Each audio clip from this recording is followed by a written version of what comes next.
Hey, it's Felice, totally awake, and I'm back with another video. If you're new, then welcome. Now today I wanted to talk about governing body update number 2. So let's get started. Welcome. We have many updates to share. Of course, the world's attention has been fixed on events in Russia and Ukraine. As Jehovah's people, we are not surprised by such events. We're well aware that Russia and its allies fill the role described in Daniel chapter 11 as the King of the North. When the governing body first made this identification at the annual meeting in 2018, we mentioned that the King of the North had already taken possession of Crimea. When reading Daniel chapter 11, it's not surprising to see that the King of the North is interested in other territories. So for me, the arrogance just kind of shines through right there in the beginning. I mean, first of all, Jehovah's Witnesses are not the only one who believes that Bible prophecies are being fulfilled with, this war thing going on with Russia and Ukraine. But it's the arrogance of the Jehovah's Witnesses as Jehovah's people, because they're God's only people on earth. So all of these other Bible readers that too feel that these are signs of the end, this is Bible prophecy being fulfilled. Really, it's kind of like bump what you got to say, because Jehovah's people are the only ones that's Jehovah's people. So you thinking you reading the Bible, but you got it wrong. You don't got no understanding like how we got over here, because we got Jehovah, Holy Spirit over here. His whole organization is over here. All these other religions going to be destroyed is what they think. So it's just amazing to me, just the arrogance and also the assurance that they speak with. Like they just know for sure exactly what's happening. Who's the King of the North, and we're supposed to just, the Jehovah's Witnesses are supposed to just go along with what these governing body members say, the leaders. And it's like they have gotten things so wrong over time. How can they be trusted?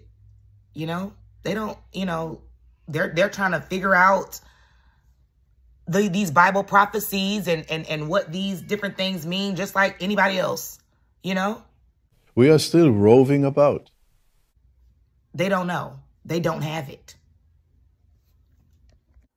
Certainly, this is the time to keep on the watch continually and to maintain our Christian neutrality.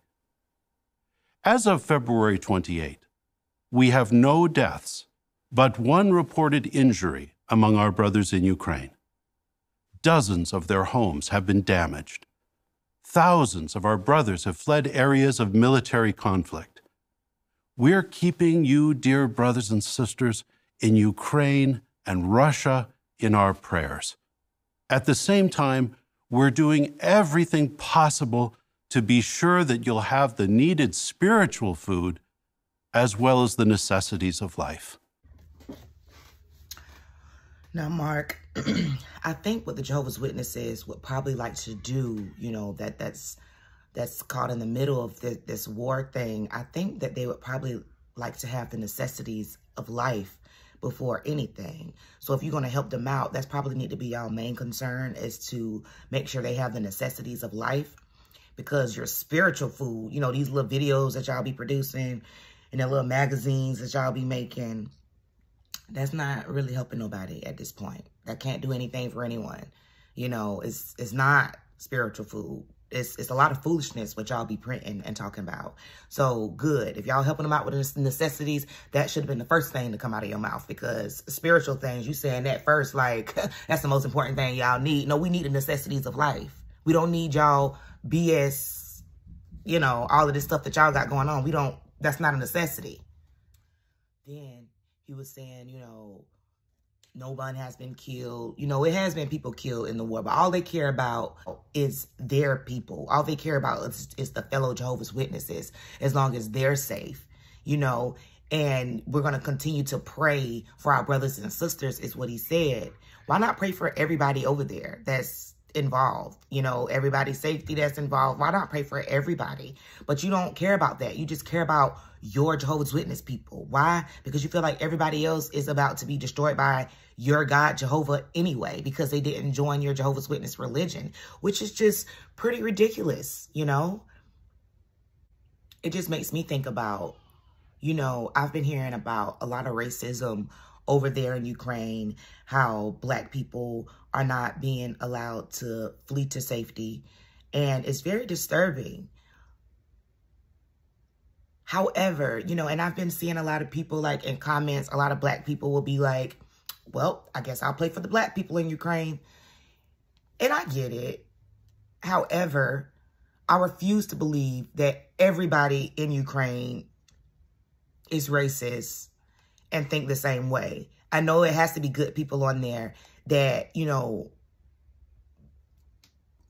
think that Black people and everybody should be able to flee to safety just as much as them. That's what my good mind and heart wants me to believe, okay? That everybody over there is not racist. So I continue to pray for everybody over there, you know? Because it's innocent people. But because, you know, the Jehovah's Witnesses feel like their God is about to destroy everybody who don't believe their doctrine anyway, why would you pray for them? Why would you pray for them? Why would you? You know, that's Jehovah's Witness mindset. And it's really sad because it, you know, he could have easily said to pray for everyone. But he specifically said to pray for the brothers and sisters. And they always do this. That's the only people who they think need to be prayed for. Which, you know what? We really don't want their prayers because we really don't. Their God is the governing body, okay?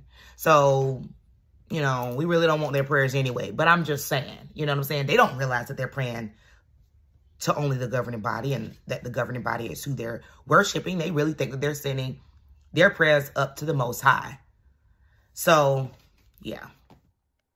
With regard to legal matters, during the week of February 21, we had 3 significant court decisions. On February 22, a court in Ust-Abakan ruled to grant parole and release to 70-year-old Valentina Baranovskaya. Sister Baranovskaya has been in prison for the past 12 months. The prosecutor has until March 4th to appeal. If there is no appeal, then she could be released as early as March 5. Please keep dear Sister Baranovskaya in your prayers. On February 22, 2022, the European Court of Human Rights issued 2 significant judgments concerning our brothers in Russia. The cases involved searches and police detention affecting various brothers from 2010 to 2012. The court ruled in our favor and awarded damages to the 15 brothers and sisters who were involved in these cases. In total, the government of Russia will be required to pay nearly 100,000 euros. The court noted that the public ministry of Jehovah's Witnesses is a fundamental right that a public authority should not interfere with. The hypocrisy. Now, this part was probably most disturbing to me. I mean, I just couldn't get over it. Fundamental rights? Mark Sanderson, what about our fundamental rights? You know, the Jehovah's Witnesses that woke up and realized that they were serving a cult. Their God was you and your homeboys, the rest of the governing body. What about our fundamental rights? Why hadn't y'all released our parents from the doctrine of evil that tells them to shun us when we leave and wake up?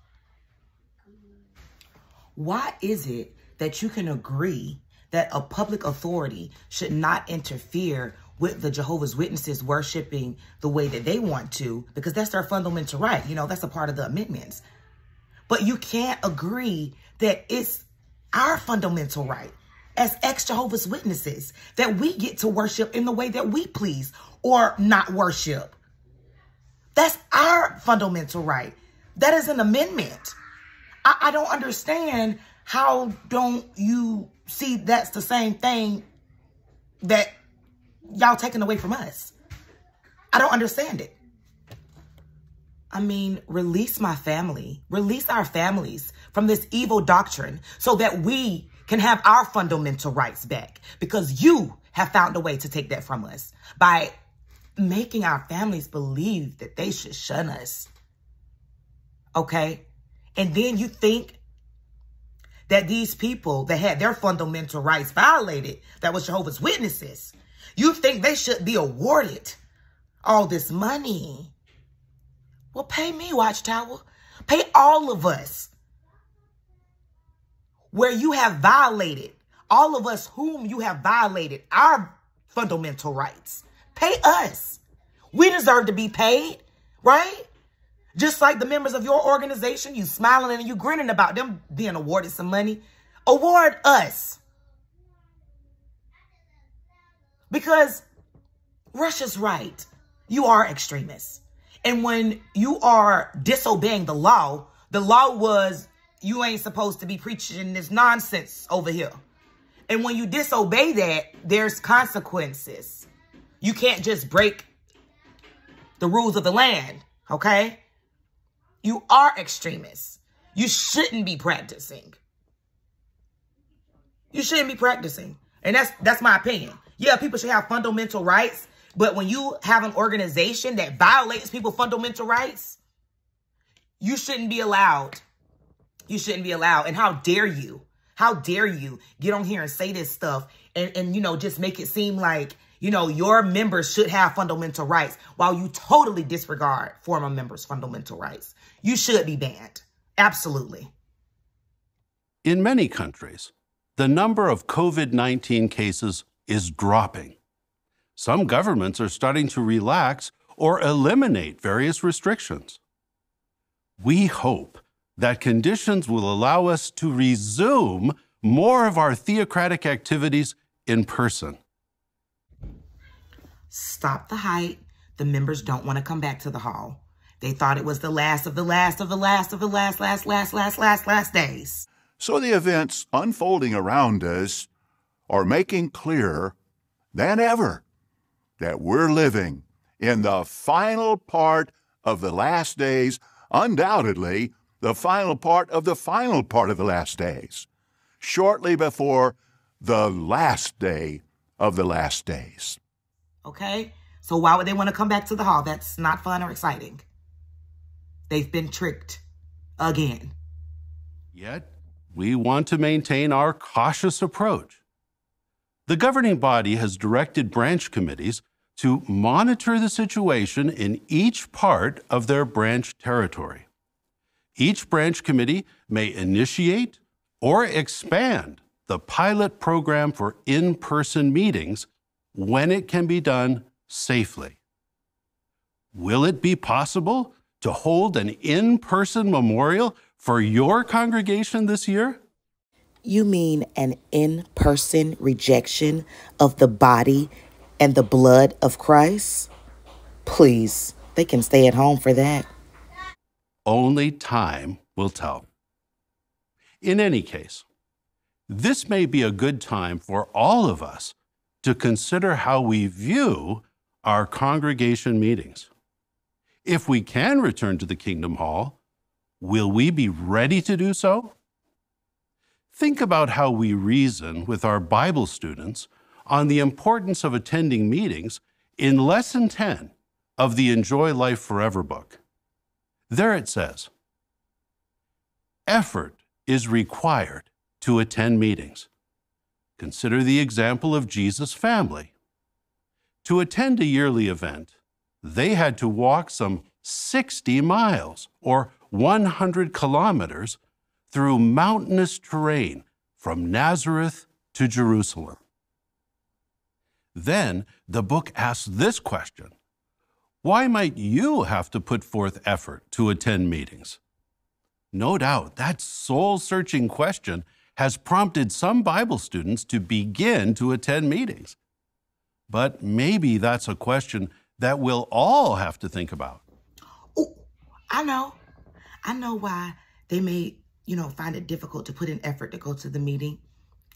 Well, they've been lied to like their whole lives, and y'all been promising them like the paradise to come, and they would see their dead loved ones and all of this stuff. And, like some people had dead loved ones that died, and they thought they was going to be seeing them really, really soon. And it's been years and years and decades for some of them. And, they really don't want to keep going to a place that they keep being lied to. So I think that's probably why a lot of people have trouble trying to put in the effort to go. Going back to in-person meetings will take some effort on our part. But of course, we have to think about the blessings that come from in-person association with our brothers and sisters. We can just imagine how much Joseph and Mary and their children enjoyed being in person in Jerusalem when the city was filled with fellow worshipers of Jehovah. No doubt, the joy from being there helped Joseph and Mary realize that it was truly worth the effort. Likewise, our joy in being at the Kingdom Hall with our dear brothers and sisters will far outweigh any initial inconvenience. Who wants to go and be around all that fake love? All those people will drop you like a hot potato the moment your name is announced from the stage and they know that you've done something wrong. They don't even got to know what you did, and they would drop you like a hot potato. So why would I want to be back in association with all them fake? Of course, why do we put forth all of this effort? Why do we work so hard to maintain our own spirituality and encourage others? Because we want to keep our relationship with Jehovah strong, and at the same time, take our stand against our great adversary, Satan the devil. Remember the warning recorded at 1 Peter chapter 5, verse 8. There we read, "Keep your senses, be watchful.